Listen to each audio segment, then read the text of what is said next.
시편에는 성전에 올라가는 노래라고 표제가 붙은 시들이 있습니다. 주로 한 군데에 몰려 있는데요. 시편 120편부터 134편까지 성전에 올라가는 노래라고 표제가 붙어 있습니다.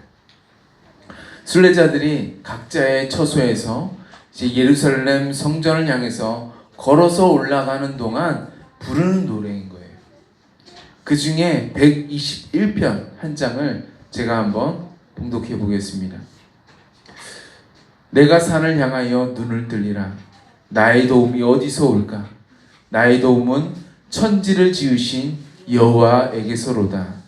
여호와께서 너를 실족하지 아니하게 하시며 너를 지키시는 이가 졸지 아니하시리로다. 이스라엘을 지키시는 이는 졸지도 아니하시고 주무시지도 아니하시리로다. 여호와는 너를 지키시는 이시라. 여호와께서 내 오른쪽에서 내 그늘이 되시나니 낮의 해가 너를 상하게 하지 아니하며 밤의 달도 너를 해치지 아니하리로다. 여호와께서 너를 지켜 모든 환난을 면하게 하시며 또 내 영혼을 지키시리로다. 여호와께서 너의 출입을 지금부터 영원까지 지키시리로다. 아멘. 순례자들이 성전에 도착해서 성전뜰에 들어가는 순간 예배가 아니라, 예배를 그때부터 드리는 게 아니라 예배하러 가기 위해 길을 나서는 순간부터 이미 예배가 시작된 거예요.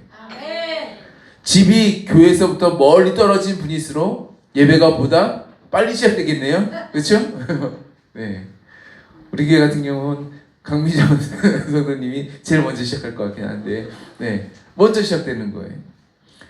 저도 초등학교 5학년 때부터 교회를 버스를 2번 타고 다녀야만 했습니다. 중간에 한번 갈아타야 돼요.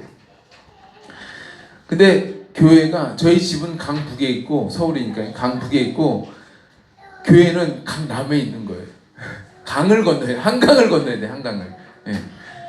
거리가 얼마나 됐겠어요? 상당히 먼 거리였습니다.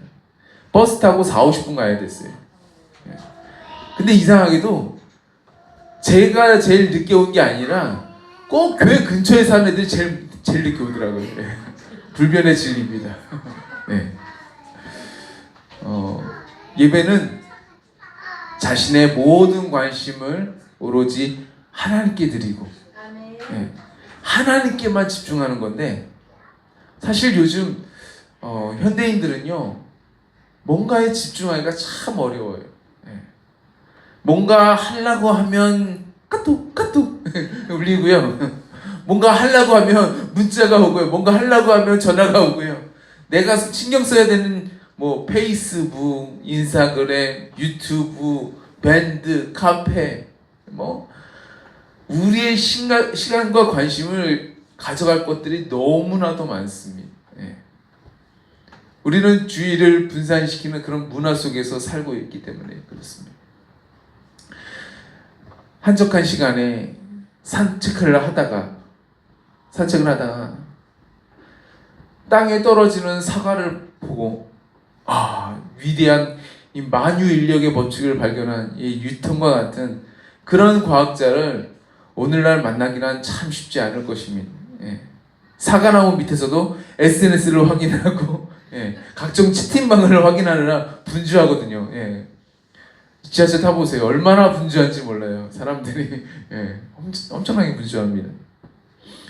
이렇게 마음이 고요해지거나 무언가에 집중하기 어려운 환경이다 보니까 하나의 대상에 집중하는 능력도 점차 약해지고 있습니다. 네. 미국의 한 교회에서는 이렇게 안내를 한대요. 예배당에 들어가기 전에 휴대폰을 끄십시오. 그리고 당신의 모든 염려도 끄십시오. 네. 그렇게 안내를 한다고 해요. 우리가 예배를 드리기 위해 주님의 성전을 찾았는데요. 우리가 휴대폰을 끄는 행동을 하면서 내가 또 꺼야 할 것들을 한번 떠올려 보셨으면 좋겠습니다. 우리를 향해서 끊임없이 찾아오는 걱정과 근심과 염려, 어떤 판단하는 마음들, 하나님을 바라보는데 집중하지 못하게 하는 그 무언가들, 이 예배 시간만큼은 좀 꺼보시면 어떠실까요? 네. 우리 마음을 하나님께 온전히 구별해서 드리려고 의도적으로 노력해 보시기 바랍니다. 오로지 하나님만을 주목하여서 예배하는 그 기쁨과 그 감격을 누려보시길 주님의 이름으로 축복합니다. 아멘. 우리 전사님이나 오늘 제인 사님 기도하셨는데 우리 제인 임사님 또 저희 아이들 한결같이 기도하는 제목 중에 하나가 뭐냐면 교회가 부흥하게 해달라는 제목이에요. 예. 하나님 우리 교회가 부흥하게 해주세요. 교회가 부흥하고 교회가 전도하고 교회가 선교하려면요 먼저 선행돼야 될 것들이 한 가지 있습니다. 뭐냐면 그것은 바로 교회가 강해지는 거예요. 예. 교회가 강해지려면요 예배가 강해야 되고요 말씀과 기도가 강해야 됩니다.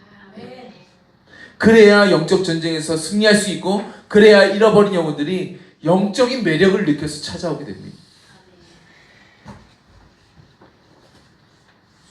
주님이 내 삶에 은혜를 베푸시고 주님이 내 삶에 기적으로 역사하시고 주님이 내 삶에 축복의 담비를 내려주시려면 우리가 먼저 눈을 들어 나의 도움이 되신 주님을 바라봐야 되잖아요.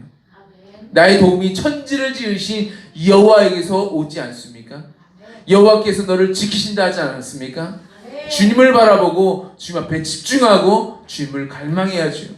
네. 군대 가보면요 꼭 그렇게 집중력이 부족한 사람들이 나와요. 지금은 없어졌지만 예. 군대는 여름만 되면요 뭐가 있습니까? 6월달만 되면 있는 게 있어요. 예. 유격훈련이라는 게 찾아옵니다. 유격훈련이 워낙에 힘들고 또 여러 가지 기구들을 타면서 막 부상 위험도 많기 때문에 첫날은요 무지 빡세게 돌려요. 예. 고된 PT 체조를 시킵니다. 예. 하루 왼종일 PT 체조를 시켜요. 소리도 크게 내지르게 합니다. 할 때마다 번호도 부르게 해요. 네. 하나, 둘, 셋, 넷 계속 부르게 해요. 근데 조교가 꼭 한 소리를 하지요. 맨 마지막 번호는 부르지 않습니다. 이렇게 얘기를 해요. 맨 마지막 번호는 부르지 않습니다. 네. 조교가 얘기해요. 20개 몇 개? 20개! 그러면 소리가 작으니까 30개. 30개 몇 개? 30개! 그래서 소리가 작으니까 50개 몇 개? 50개! 하면요. 그럼 자 50개 실시 하면 시작합니다. 그러면 하나씩 번호를 내가면서 열심히 해요. 그런데 그러다 보면요 정신을 놓는 사람들이 있습니다. 하다 보면 정신을 놔요. 예. 마지막 번호를 부르지 말라고 분명히 얘기했잖아요. 예. 그거 부르면 처음부터 다시 시작한다는 거 알잖아요. 50개 다시 시작하는 거예요. 그러면 그런데 50이라고 꼭 외치는 사람들이 나온다라는 거죠.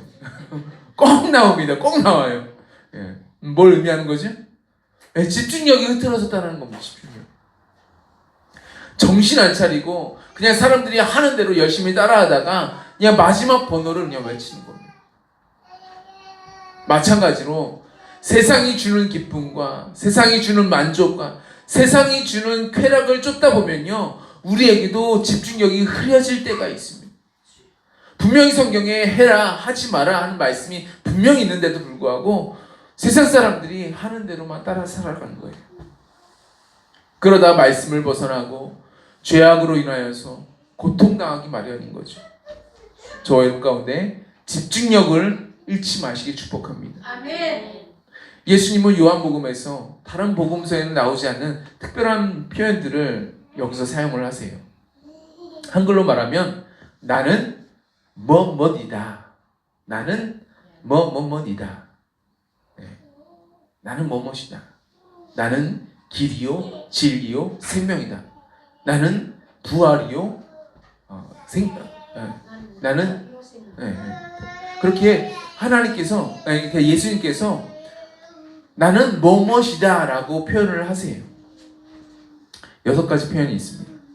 영어로 말하면 I am 뭐뭐뭐 I am 뭐뭐뭐. 그리스어 헬라어로 말하면요 에고 에미 뭐뭐뭐 에고 에미 뭐뭐뭐 이렇게 나옵니다. 그 표현이 6가지 나오는 거예요. 오늘 그 중에서 나는 양의 문이다 라는 말씀을 함께 나누고자 합니다. 나는 양의 문이다. 7절에 기록되어 있죠.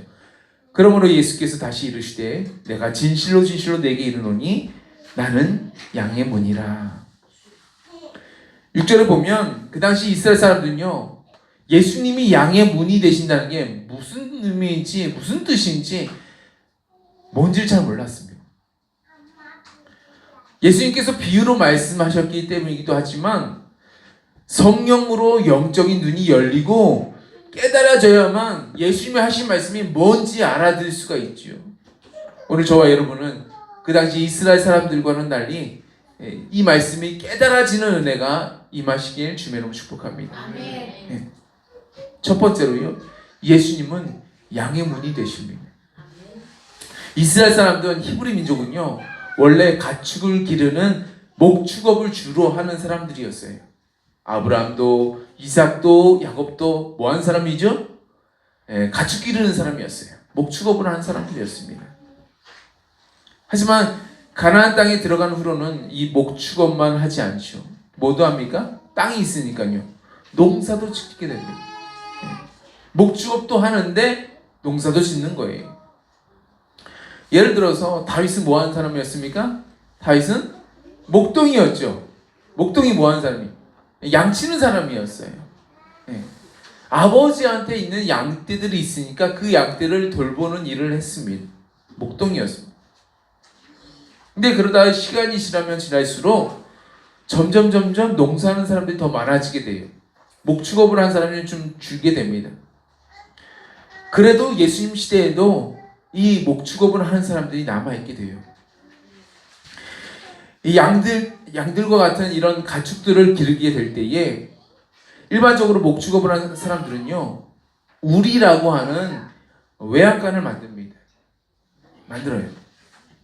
그 당시 사람들은요, 진흙으로 벽을 만들거나 아니면 거친 돌을 가지고 벽을 만들거나 아니면 가시덤불로 벽을 만듭니다. 뭐 잘 만들고 못 만들고 중요한 게 아니죠. 뭐 거칠고 뭐 가시가 많다고 해서 뭐 그거 중요한 게 아닙니다. 중요한 건 뭐예요? 양들이 안 나가고 반대서도 들어오지 못하게 하는 게 중요한 거죠. 그리고 우리에다가 문을 하나 만듭니다. 문을 오직 하나만 만들어요. 화장실처럼 남자 문, 여자 문 이렇게 뭐 두 개를 만드는 게 아니고요. 양의 문은 오직 하나만 만듭니다. 그리고 그 문을 문지기가 지키게 되는 거죠. 왜 문지기가 지키죠? 재산이잖아요. 그죠? 그 재산을 누군가가 도적질해 갈 수가 있습니다. 근데 양은 힘이 없기 때문에 도적질하면 뭐 어떻게 할 수가 없는 거예요. 그러니까 문지기가 지키는 겁니다. 문지기가 보통 누가 해요?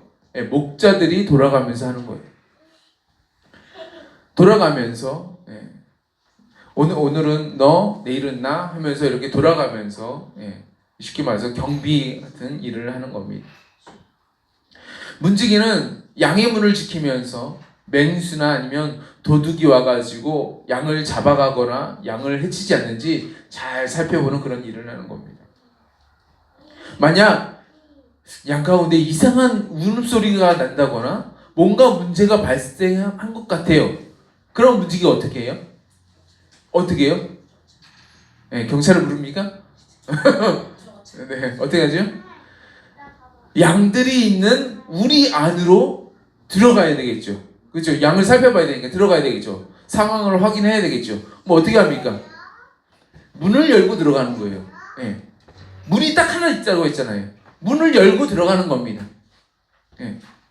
근데 맹수나 도둑은요, 그 문으로 들어갈 수 있어요, 없어요? 문으로 못 들어갑니다. 왜? 문을 문지기가 지키고 있으니까요.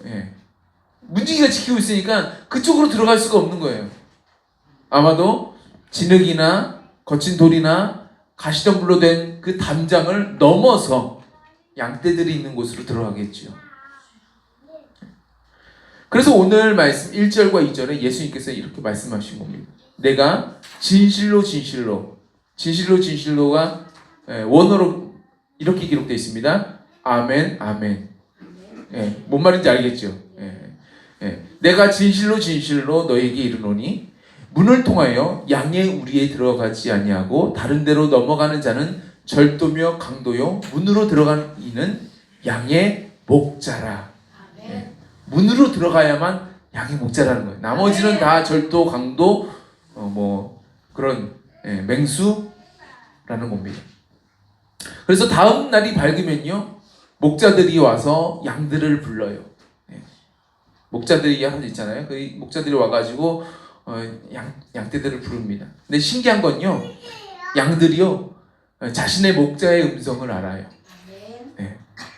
이스라엘 여행을 다녀오신 분 중에 목자가 양을 부르는 그런 모습을 보신 분들, 그런 관광도 있거든요. 관광 코스가 있는데 그걸 본 분들은 아실 거예요. 목자들마다 양을 부르는 목소리가 다 있는데 양들이 그 소리를 알아듣는다는 겁니다. 목자의 소리를 듣고 목자를 따라갑니다. 네. 그래서 한 번은 시험해보고 싶잖아요. 관광객이 나가가지고 양들에게 목자랑 비슷한 소리를 냅니다. 네. 이쪽 오라고 목자 흉내내는 거죠. 코스프레 하는 겁니다. 그러면 흉내내는데 양들이 그 관광객을 따라갈까요? 안 따라갈까요? 안 따라갈 정도가 아니라 도망가요. 양들이 도망갑니다. 목자의 음성을 알아요.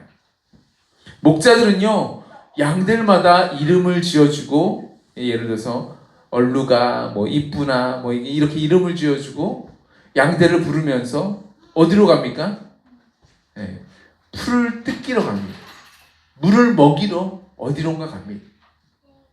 목자들이 양들의 이름을 부르면서 양들을 이끌고 다녀오는 것은요 양들에게 풀을 뜯기기 위해서 또 물을 마시게 하기 위해서 다녀오는 거예요. 목자들이 하루 종일 양떼들과 이리저리 여기저기 다니는 것은요 오직 양떼들을 배불리 먹이기 위함인 거예요. 또 운동도 해야 되겠죠. 양들이 우리의 문을 나서면서 풀과 물을 먹고 또 우리 안으로 들어가서 안전한 곳에서 목자와 문지기의 이 지킴을 받게 되는 겁니다. 아무리 가족이라 할지라도 자기에게 잘해주는 사람, 가축이라 할지라도 자기에게 잘해주는 사람, 자기를 사랑해주는 사람, 그 사람을 알까요? 모를까요? 알까요? 모를까요? 여기는 아직 두 돌도 안 지난 조그만 로이도요 자기한테 잘해주는 사람 알아요. 기가 막히게 잘합니다. 자기한테 와가지고 사랑해주고 이뻐해주고 아껴준 사람에게는요 시키지 않아도 빠이빠이 하고요 사랑해요 합니다. 다 해요. 오라고 하지 않아도 무릎 위에 앉습니다. 그 사람 무릎 위에 앉아요. 신기해요. 이뻐해주는 사람 기가 막히게 잘합니다. 동물도 마찬가지예요. 제가 족구를 좋아해서 족구장에 가게 되면요 출출한 분들을 위해서 이 팀에서 치킨이나 어묵을 이제 준비를 하는데요 한참 먹고 있으면요 누가 자꾸 저를 쳐다보는 것 같아요. 그래서 고개를 딱 돌리면요 어김없이 쳐다보고 있습니다. 누가 쳐다보고 있을까요? 고양이들이 쳐다보고 있어요. 그물 밖에서 많이 쳐다보고 있습니다. 왜 쳐다볼까요? 하나만 달라고 쳐다보고 있는 거죠. 그래서 치킨을 던져주고 어묵을 던져주면요 잘 먹습니다. 저는 고양이가 그렇게 치킨을 좋아하는지 몰랐어요. 잘 먹습니다. 근데 저희만 주는 게 아니더라고요. 일부러 고양이한테 물과 밥을 주려고 그쪽으로 찾아오시는 분들이 계세요. 그분들이 가면요 길고양이들이 도망을 갈까요? 안 도망갈까요? 도망가기는커녕 부벼댑니다. 무슨 표시죠? 좋아한다는 표시죠. 매우 친근하게 여깁니다. 오늘 성경에 나온 이 양들도 마찬가지. 목자와 하루 종일 함께 지내면서 그 목소리를 따라서 푸른 초장과 쉴만한 물가로 나아가게 되는데요. 얼마나 많은 친밀감이 있을까요? 저와 여러분이 내 주님과 그렇게 친밀감이 있기를 원합니다. 그래서 목자의 음성을 잘 알아듣는 거예요. 오늘 예수님께서 말씀하신 이 비유 안에는 이런 문화적인 배경이 담겨져 있습니다. 두 번째 말씀드리겠습니다. 오직 양의 문이 되신 예수님을 통해서만 가야만 됩니다. 아멘. 오늘 말씀대로 주님은 우리에게 문이 되어 있어요. 예수님 우리에게 문이 되어 오십니다. 어떤 문인가요? 양들이 유일하게 이용해야 되는 문이에요. 양들이 이 문만 이용해야 돼요. 다른 곳으로 이용하면 안 됩니다. 가시는 분이 있는데 가면 안 돼요. 담이 있는데 담벼락 넘어서는 안 됩니다. 이 문만 유일하게 이용해야 됩니다. 들어오며 나오며 양들이 물을 마시고 풀을 뜯어 먹을 수가 있는 문이에요. 영적인 꼴입니다. 우리로 말하면 생명의 성령의 강수를 마시는 문이에요. 예수님은 이 말씀을 사람들이 잘 알아듣기 쉽게 9절에 다시 한번 말씀하십니다.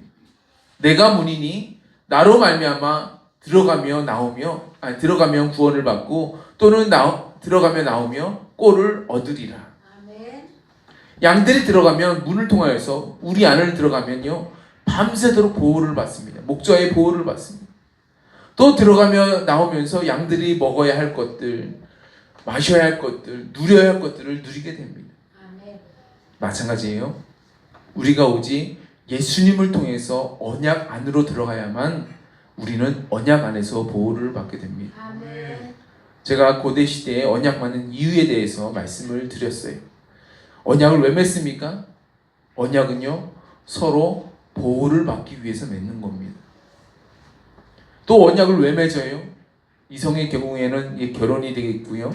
동성의 경우에는 다윗과 요나단처럼 이렇게 될 수가 있겠죠. 서로 사랑하니까 맺는 거예요. 서로 사랑하니까. 우리가 예수님의 언약 안으로 왜 들어가야 됩니까? 보호를 받기 위해서입니다. 아멘. 사탄 마귀는요 우는 사자와 같아요. 맹수입니다. 맹수들이 얼마나 교묘하게, 얼마나 노련하게 사냥을 잘하는지 모릅니다. 예를 들어서 동물들에게 가장 안식처가 될 만한 곳도 물가이고요. 가장 위험한 곳도 물가입니다. 물 밑에서는 누가 기다리고 있을까요? 물 안에서 누가 기다리고 있을까요? 악어가 기다리고 있죠. 악어가 물 밑에 있다가 동물들이 물을 먹을 때 그때에 먹고 있는 이 코를 그거를 콱 물어가지고 어디로 가요? 물로 들어가요. 그 물에 들어가면 누가 유리하죠? 악어가 유리합니다. 근데 악어도 실패할 때는 있습니다. 영상에 보니까 악어가 물을 먹고 있는 코끼의 코를 딱 물었어요. 어떻게 됐을까요? 코끼가 난리를 치는 거잖아요. 근데 코끼리가 얼마나 힘이 좋은지 악어가 대롱대롱 날리는 겁니다. 그러다가 코끼리가 밟아요.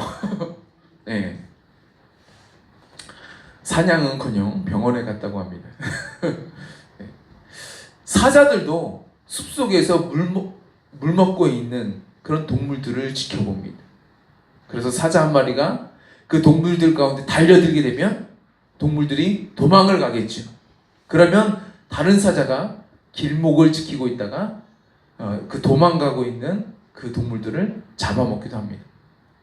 우리도 나에게 가장 취약한 부분을 조심하려고 하면요, 예를 들어서 내가 걱정이 많고 내가 근심이 많으니까 내가 걱정하지 말아야지, 내가 근심하지 말아야지, 이렇게 노력을 하고 있어요. 그런데 난데없이 다른 사건들이 생기고 걱정은 안 되는데 분노가 나거나 우울함이 찾아오거나 비통한 마음이 우리 가운데 들 수가 있습니다. 사탄이 그렇게 공격을 해요. 우리가 반드시 예수님의 언약 안으로 들어가야 되는 이유가, 예수님을 통하여서 예수님의 십자가 언약 안으로 들어가야 맹수같이 수없이 찾아오는 이 악한 영들의 공격에 보호를 받을 수가 있습니다. 제가 아까 시편 121편을 말씀드렸죠. 하나님은 너를 지키시는 자라고. 여호와께서 너를 실족하지 아니하게 하시며 너를 지키시는 자가 졸지 아니하시리로다. 목자들은 좀 졸았거든요. 근데 하나님은 졸지 않으신다는 거예요. 두 눈 부릅뜨고 뜨고 계신다는 겁니다. 이스라엘을 지키시는 이는 졸지도 아니하시고 주무시지도 아니하시리로다. 아멘. 여호와께서 너희 주님을 지금부터 영원까지 지키시리로다. 이렇게 말씀 나와 있습니다. 아멘. 선한 목자 되신 예수님께서 우리를 지켜주십니다. 맹수나 어떤 도둑, 어떤 강도 들어가지 못하게 주님이 지켜주십니다. 아멘. 오직 양의 문이 되신 예수님의 허락 없이는 그 문으로 아무도 들어올 수 없습니다. 어떤 권세도 우리를 해할 수 없다는 얘기입니다. 어떤 분은 겸손하게 하나님이 나 같은 것을 아실까요? 하나님이 나 같은 것을 아실까요? 이렇게 생각하시는 분이 있으세요. 되게 겸손한 말인 것 같지만 사실 주님에 대해서 잘 모르시는 말 같아요. 제가 이 얘기만 좀 해드리겠습니다. 예수님 당시에 이스라엘에서 사람들이 양을 키우고 있었는데 보통 몇 마리 정도 키웠을까요? 몇 마리 정도 키웠을까요? 보통 일반적으로 한 가정당 몇 마리 정도 키웠을 것 같아요? 일반적으로요, 평균적으로 300마리 정도 키웠습니다. 300마리예요. 근데 놀라운 것은요, 그 300마리 한 마리 한 마리 다 이름이 있다라는 거고요. 그 300마리가 목자의 음성을 알고 따라온다라는 거예요. 주님은 저와 여러분의 이름을 알까요? 모를까요? 압니다. 성경은요, 우리의 이름도 아시지만 뿐만 아니라 너희의 머리털까지도 다 세신 바가 되었다라고 말씀하고 있습니다. 아멘. 주님은요, 우리의 탈모사항도 알고 계십니다. 할렐루야? 네, 다 알고 계세요. 마지막으로 세 번째입니다. 세 번째로는 예수님을 통하지 않는 것들은요, 다 도둑입니다. 예수님을 통하지 않는 것들. 양이 300마리나 되어도요, 양의 문은 오직 단 한 가지밖에 없다고 말씀드렸어요. 단 한 개밖에 없습니다. 문은 오직 하나예요. 목자는 오직 그 문을 통해서만 들어오고 나옵니다. 양들도 오직 그 문으로 통해서 들어오고 나가요. 하지만 그 문을 사용하지 않는 사람들이나 짐승이 있다고 말씀드렸죠. 그들은 바로 맹수나 도둑, 강도들입니다. 그들의 목적은 양들에게 먹이를 주기 위해서 오는 게 아니에요. 길고양이에게 먹이를 주기 위해서, 물을 주기 위해서 오는 그런 사람들이 아닙니다. 그들의 목적은 단 한 가지예요. 그들의 목적은 도둑질하고 죽이고 멸망시키는 것 뿐입니다. 그게 오늘 말씀에 적혀 있잖아요. 그게 예수님께서 말씀하신 거잖아요. 사탄 마귀의 목적과 완전히 일치하게 됩니다. 우리가 부산에 오니까 그 맘카페 보니까 부산 엄마들, 부산 맘들이죠. 부산 맘들이 무당을 엄청 좋아해요. 깜짝 놀랐습니다. 무지무지 좋아합니다. 교회는 엄청 싫어하는데 무당은 엄청 좋아하더라고요. 깜짝 놀랐습니다. 그래서 무당을 추천해달라는 그런 글이 막 주르륵 올라옵니다. 댓글이 150개 달려요. 엄청납니다. 근데 무속인은요, 보통 두 가지로 나뉩니다. 어떻게 나뉘냐면요, 배워서 하는 학습무가 있고요, 그리고 신내림을 받아서 하는 강습무가 있습니다. 배워서 하는 학습무하고 신내림을 받는 강습무가 있어요. 강습무 같은 경우에 우리가 흔히 말하는 신기가 있다고 하죠. 신기. 이상하게도 잘 맞히는 거예요. 신기하게 잘 맞춰요. 그런데 그런 악한 영이 강승무에게 들어가 있어서 강승무 안에서 뭘 요구할까요? 무엇을 요구할까요? 돈을 요구할까요? 무엇을 요구할까요? 별별 고생스러운 것도 다 요구하고요. 그러니까 새벽 이른 시간에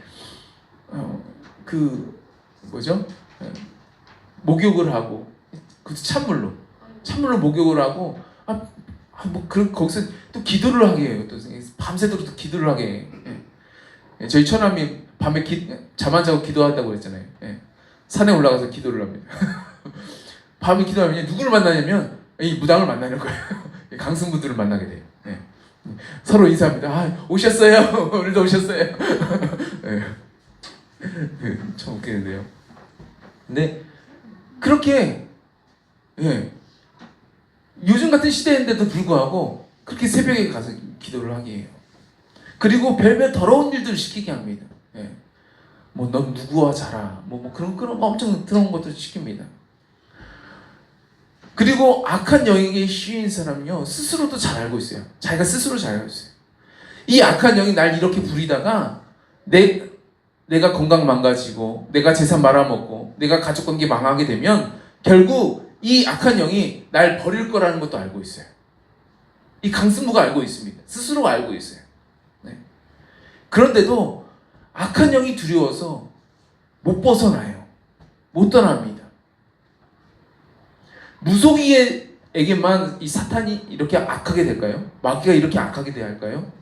타종교인에게는 안 그럴까요? 이단에게는 안 그럴까요? 마귀에게 눌린 사람한테는 안 그럴까요? 사탄 마귀의 목적은요 오직 한 가지밖에 없습니다. 도둑질하고 죽이고 멸망시키는 것. 이거밖에 없는 거예요. 그들이 온 목적, 그들이 있는 목적, 그들이 하는 모든 목적, 그 목적의 안에는 다 이것밖에 없습니다. 죽이고 도둑질하고 죽이고 멸망시키는 것. 이 목적밖에 없습니다. 다른 사람들, 어떠한 사람들 뭐 사탄에게 가까이 있거나 멀리 있거나 멀고 가까운 거 상관없어요. 목적은 똑같습니다. 다 동일한 목적을 갖고 있습니다. 따라서 사탄 마귀에게 내 삶을 내어줄 만큼 어떻게 돼요? 더 당하게 되는 거예요. 당하게 되는 거예요. 더 도둑질 당하고 더 죽임 당하고 멸망 당하고 내어줄 만큼 그렇게 되는 겁니다. 때문에 우리는요 날마다 예수 안에서 승리해야 될 줄을 믿습니다. 아멘. 예수님 안에 거하시는 길만이 사는 길이에요. 아멘. 우리는 아셔야 됩니다. 내게 예수님을 통하지 않고 하는 모든 것들이 다 문제라는 사실. 내가 예수님 앞에 기도하지 않고 선택했던 모든 직장, 모든 사업, 모든 행동들이 다 문제라는 거예요. 예수님을 통해서 해야 됩니다. 주님 앞에 기도하면서 나아가야 돼요. 아멘. 주님 원하시는 길로 나아가야 됩니다. 오직 예수님을 통한 것만이 내게 선하다는 사실을 알고 계셔야 됩니다. 아무리 생긴 게 교회처럼 멋지게 생긴 교회라 할지라도 아무리 목사님처럼 그럴듯하게 생긴 분이라 할지라도 예수님을 통하지 않는다면요 그건 다 절도며 강도입니다. 우리 무조건 오직 예수, 아멘. 오직 한 분, 오직 예수님 한 분뿐밖에 없어요. 아멘. 그분을 통해야만 됩니다. 아멘. 그렇게 고백하시는 저와 여러분, 그렇게 살아가시는 저와 여러분 모두가 되시길 주님의 이름으로 축복합니다. 아멘.